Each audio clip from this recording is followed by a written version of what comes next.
Asalaamu calaykum waraxmatullaahi wabarakaatu. Walaalaha qaaliga ah kusoo dhawaada barnaamijyadeena caafimaadka indhaha.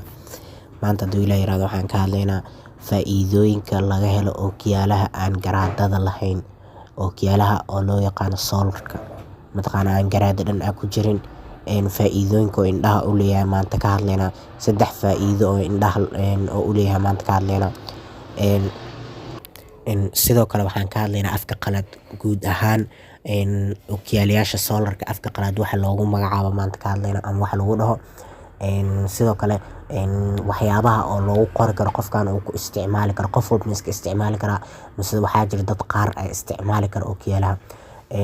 Su'aasha koowaad haddii ka jawaabo, horta ookiyaalaha waxaa loo yaqaanaa guud ahaan ookiyaalayaasha solarka waxaa loo yaqaanaa photochromic lens ama photochromic glass loo yaqaanaa.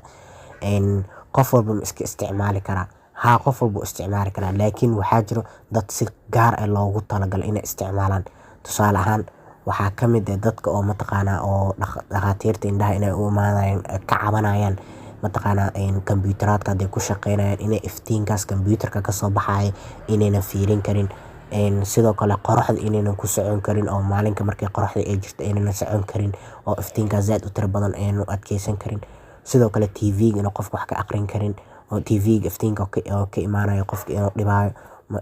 Sidoo kale waraaqadaha dadka mostly ookiyaalaha solarka loo qoro mataqaanaa waxaa ka mid ah ardayda mar walba markay wax aqrinayaan waraaqadahaas cadcadaanka waxaa jira arday qaarkood aan u adkeysan karin.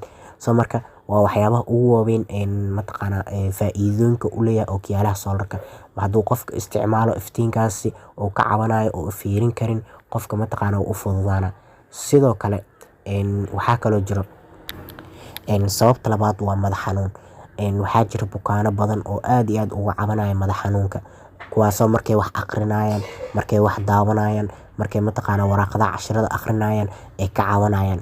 Marka marba haddaad ka cabanaysid mataqaanaa calaamadahaas aan soo sheegnay madax xanuunka iyo iftiinkaan fiirin karin iyo mataqaanaa iftiinkaas mataqaanaa aan fiirin karin wax ku aqrin karin, waxaa waajib kugu ah inaad isticmaashid ookiyaalo solar ah. Markii laga soo tago mataqaanaa xaaladahan aan mataqaanaa ka soo sheekeynay. Sidoo kale ookiyaalaha solarka waa mataqaanaa wuu isbeddelaa oo markii oo iftiinka la joogo asii dhan madow ayuu noqonaa. Qof markuu banaanka oo meel iftiin aanu joogin caadi u yahay wuxuu noqonaa meel oo nadiif markuu istaagana ookiyaalaha sidiisa ku soo noqonaa. Oo waxaa loogu talagalay iftiinkaasi oo asiga qoraxdaasi iyo waxaas badan ka difaaca. Run ahaantii faa'iido aad iyo aad u tiro badan ayuu leeyahay markii laga hadlayo ookiyaalaha solarka oo mataqaanaa madax xanuunkaasi oo qofka ka cabanayo, mataqaanaa iftiinkaas oo qofka uu fiirin karin, iftiinkaas oo qofka uu dhibaayo. Intaas iyo in la mid ah waxaa qofka daawo loogu dhigaa qofka ookiyaalahaasna wax garaada kuma jiro oo waa ookiyaalo solar qof walba isticmaali karaa.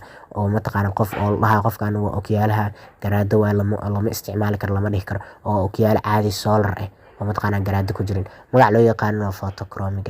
Guud ahaan videogan intaas su'aalaha kaga jawaabayna waa idinkaga mahadcelinaya daawashada video. Asalaamu calaykum waraxmatullaahi wabarakaatu.